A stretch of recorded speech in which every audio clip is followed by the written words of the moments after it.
इस वीडियो में विद्युत विभव से संबंधित कुछ न्यूमेरिकल्स लेंगे। तो पहला न्यूमेरिकल है, एक इलेक्ट्रॉन को 15 गुणा 10 की घात 3 वोल्ट विभवांतर पर त्वरित किया जाता है। इसकी ऊर्जा में वृद्धि जूल तथा इलेक्ट्रॉन वोल्ट में ज्ञात कीजिए। एक कांस्टेंट दिया हुआ है, इलेक्ट्रॉन पर आवेश की मात्रा ई से इसको डिनोट किया जाता है। तो ई बराबर 1.6 गुणा 10 की घात ऋण 19 कूलम। तो इससे संबंधित सूत्र हमने पढ़ा था, एक बार फिर उसको रिपीट करते हैं। हमने पढ़ा था कि यदि किसी आवेशित कण Q को V वोल्ट विभवांतर से त्वरित किया जाता है तो कण द्वारा अर्जित गतिज ऊर्जा का मान इस सूत्र से प्राप्त होता है, K is equal to Q V. तो इस न्यूमेरिकल में अगर हम देखें, K गतिज ऊर्जा का मान है और Q जो है आवेशित कण पर आवेश की मात्रा है। तो यहाँ पर इलेक्ट्रॉन की बात हो रही है, तो इलेक्ट्रॉन पर आवेश की मात्रा दी हुई है सवाल में। E बराबर 1.6 10 की घात ऋण 19 कूलम होता है और V कितने विभवांतर से उसे त्वरित किया जा रहा है वो भी सवाल में दिया हुआ है, 15 गुणा 10 की घात 3 वोल्ट। तो ये दोनों मान दिए हुए हैं। Q का मान E के बराबर होगा और उसका मान ये होता है, और V का मान 15 गुणा 10 की घात 3 वोल्ट। तो ये मान इसमें रख देंगे, K इज इक्वल टू ये E का मान है, Q का मान और ये V का मान है। तो दोनों को गुणा करें तो इतना मान हमको प्राप्त हो जाता है, 2.4 10 की घात ऋण 15 जूल। तो ये तो एक पार्ट हमारा सवाल का हो गया कि जूल में ऊर्जा में वृद्धि प्राप्त हो गया। इलेक्ट्रॉन वोल्ट में कैसे इसको प्राप्त करेंगे? तो इलेक्ट्रॉन वोल्ट की जो डेफिनेशन है वो पहले पता होनी चाहिए हमको। हमने वहाँ पर बात करी थी कि अगर किसी इलेक्ट्रॉन को 1 वोल्ट विभवांतर से त्वरित करते हैं तो उसके द्वारा जो ऊर्जा अर्जित होती है उसको 1 इलेक्ट्रॉन वोल्ट कहा जाता है। तो इस तरीके से 1 इलेक्ट्रॉन वोल्ट का मान हमको जो प्राप्त होता है 1.6 गुणा 10 की घात ऋण 19 जूल होता है। अब थोड़ी देर के लिए मानते हैं अगर 5 इलेक्ट्रॉन वोल्ट को हमें जूल में बदलना है तो क्या कर देंगे, क्योंकि 1 इलेक्ट्रॉन वोल्ट पता है तो 5 इलेक्ट्रॉन वोल्ट का मान 1 इलेक्ट्रॉन वोल्ट के मान को 5 से गुणा कर देंगे। तो 5 गुणा 1.6 गुणा 10 की घात ऋण 19 हमको जूल में प्राप्त हो गया। तो एक चीज़ दिमाग में रखनी है, इलेक्ट्रॉन वोल्ट को अगर जूल में बदलना है तो 1.6 गुणा 10 की घात ऋण 19 से गुणा कर देते हैं। अब इसको अगर हल करें तो इसका मान आएगा 8.0 गुणा 10 की घात ऋण 19 जूल।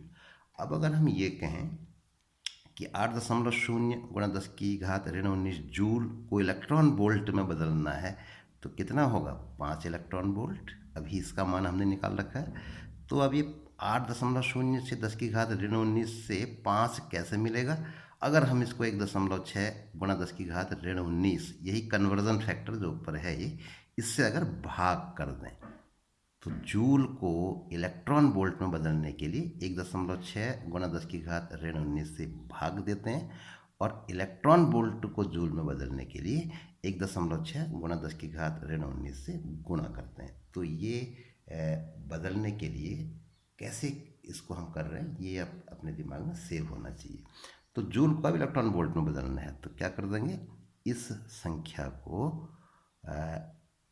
ये जो संख्या हमको यहाँ पर प्राप्त हुई है, गति ऊर्जा का जो मान हुआ है जूल में प्राप्त हुआ है 2.4 10 की घात ऋण 15, तो इसको 1.6 10 की घात ऋण 19 से भाग कर देंगे।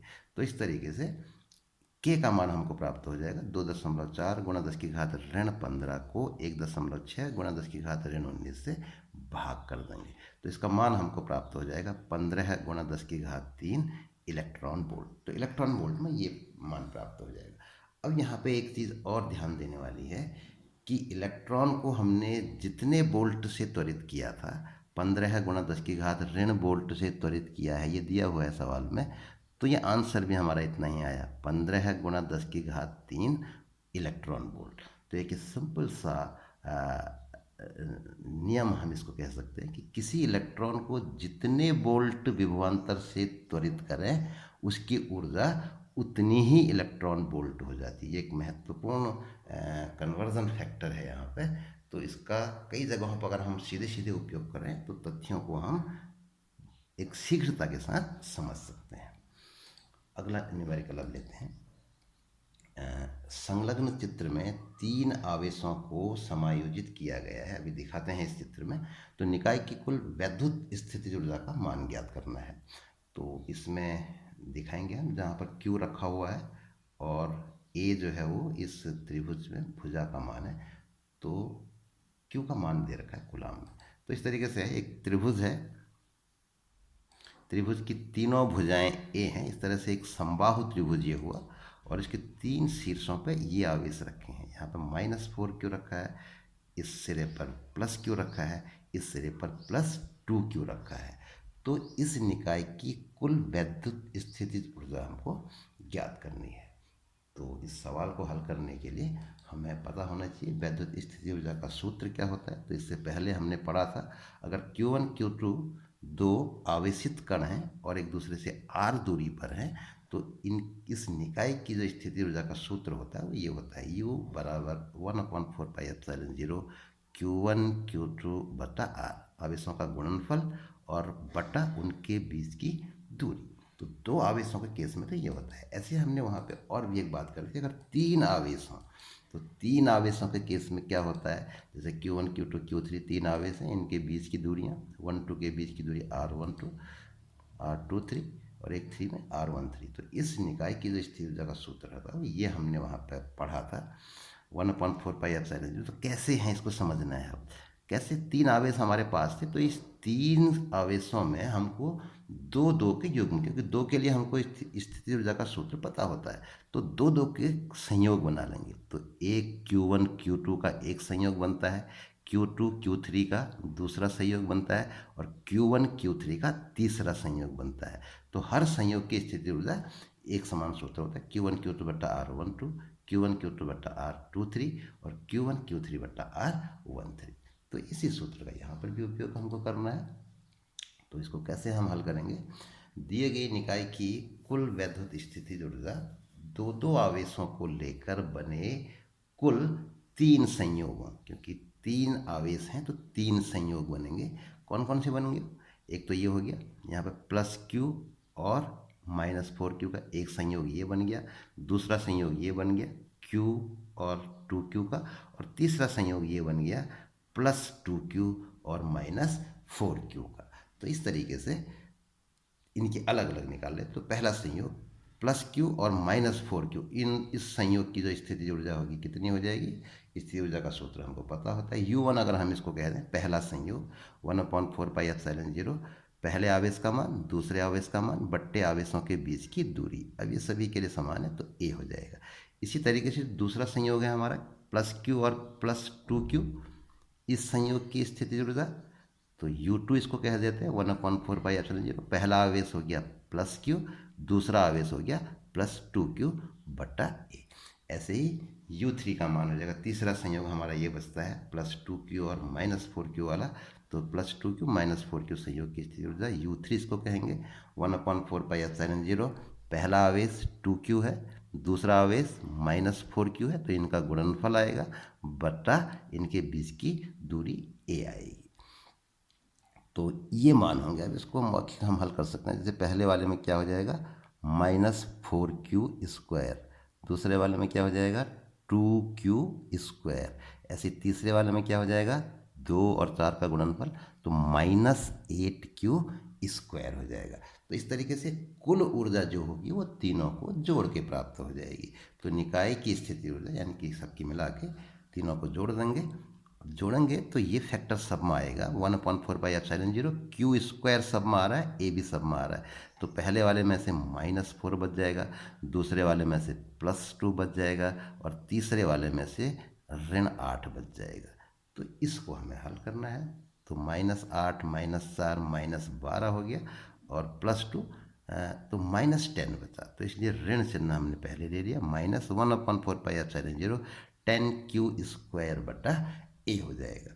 अब Q और A के मान सवाल में दिए हुए हैं। ये Q का मान 1.0 10⁻⁷ कूलाम दिया है और A का मान 0.10 मीटर दे रखा है, तो ये मान इसमें रख देंगे। तो इस तरीके से U का मान हमको प्राप्त हो जाएगा माइनस, अब इस कांस्टेंट का मान पता होता है हमको, 1/4πε0 का मान कितना होता है 9.0 गुणा 10⁻9, थोड़ा यहाँ पे मिस्टेक है, 10⁻9 जो है वो 109 छपा है, तो इसमें इस प्रिंट को ध्यान देंगे, 10⁻9 है गुणा 10 गुणा ये वाला 10 हो गया 10, और क्यू स्क्वायर 1.0 10⁻⁷ का स्क्वायर, और इसको अगर हल करें तो इसका मान इतना प्राप्त होता है, -9.0 10⁻³ जूल।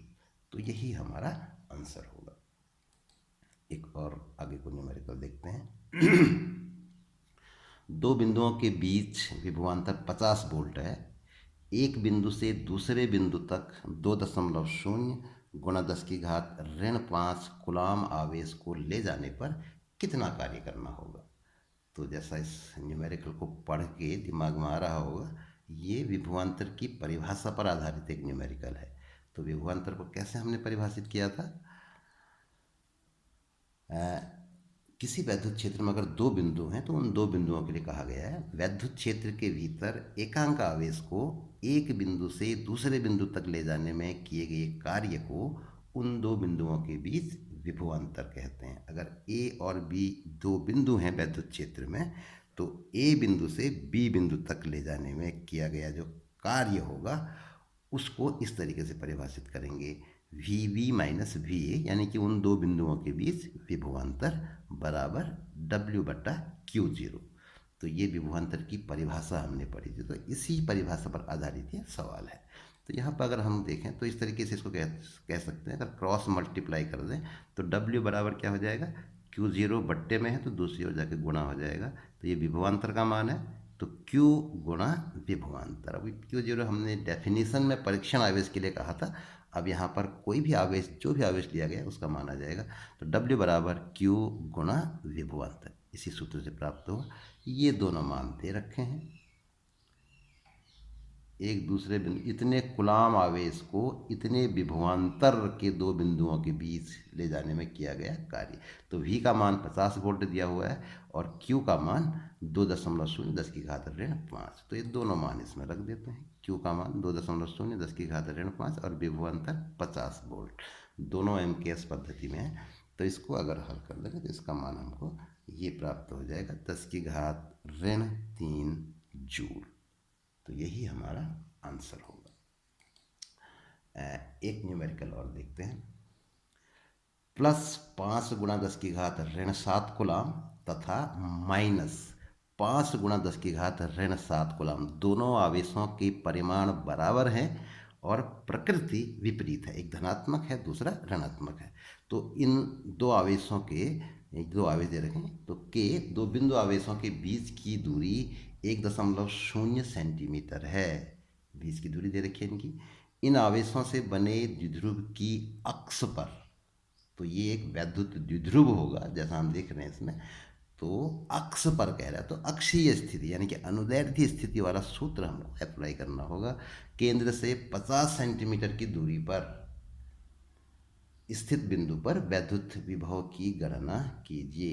इन आवेशों से बने द्विध्रुव की अक्ष पर केंद्र से 50 सेंटीमीटर की दूरी पर, केंद्र का मतलब हो गया द्विध्रुव के बीच वाला बिंदु, द्विध्रुव का केंद्र कहलाएगा, तो मध्य बिंदु से ये दूरी, तो सूत्र हम इसी स्थिति में प्राप्त करते हैं वहाँ पर भी, तो ये हो जाएगा। अक्षीय स्थिति में द्विध्रुव के कारण वैद्युत विभव का जो मान होता है वो सूत्र हमने पढ़ा था, V बराबर होता है 1/4πε0 P/r², जहाँ P वैद्युत द्विध्रुव का द्विध्रुव आघूर्ण है और इसका मान होता है किसी एक आवेश और आवेशों के बीच की दूरी के गुणनफल के बराबर होता है। तो ये मान सवाल में दे रखे हैं। 1/4πε0 हमको पता होता है 9.0 10⁹ और P का मान हम प्राप्त कर लेंगे Q और 2L के द्वारा, क्योंकि Q और 2L का मान जो है वो दिया हुआ है। तो इस सवाल में ये कांस्टेंट का मान इतना होता है MKS पद्धति में। 2L का मान 1.0 10⁻⁻² मीटर। इस पर थोड़ा ध्यान देना है, 2L का मान है, ये L का नहीं है, तो इसमें अक्सर कई बार गलती कर देते हैं बच्चे। 2QL सूत्र का अगर इस्तेमाल करते हैं तो L का मान 1 सेंटीमीटर, ऐसा नहीं है। वहाँ पर हमने आवेशों के बीच की दूरी को 2L माना था जब हमने इसका विश्लेषण किया था, तो 2L का मान है 1.0 10⁻⁻² मीटर। और Q का मान भी दिया हुआ है, परिमाण से मतलब है धन और ऋण दोनों के परिमाण बराबर हैं, तो 5 × 10⁻⁷ कूलाम। तो इसको अगर हम मान इसमें रख दें तो हमें मिलेगा V बराबर 1/4πε0 का मान ये है, P का मान हो गया Q इंटू 2L, तो Q और ये हो गया 2L का मान, और यहाँ पर नीचे जो है वो R का स्क्वायर 50 गुणा 10⁻², 50 सेंटीमीटर दिया गया है, तो MKS पद्धति में सवाल होगा तो सेंटीमीटर को हमने मीटर में बदल दिया 10⁻² से गुणा करके, तो इसका स्क्वायर हो जाएगा। तो ये सारे मान हैं, इनको अब हमें हल करना है, तो इनको हल करेंगे तो इसका मान जो है हमको प्राप्त होगा 180 वोल्ट। तो इस तरीके से इस सवाल का आंसर हमको प्राप्त हो गया 180 वोल्ट। तो इस वीडियो में इतना ही।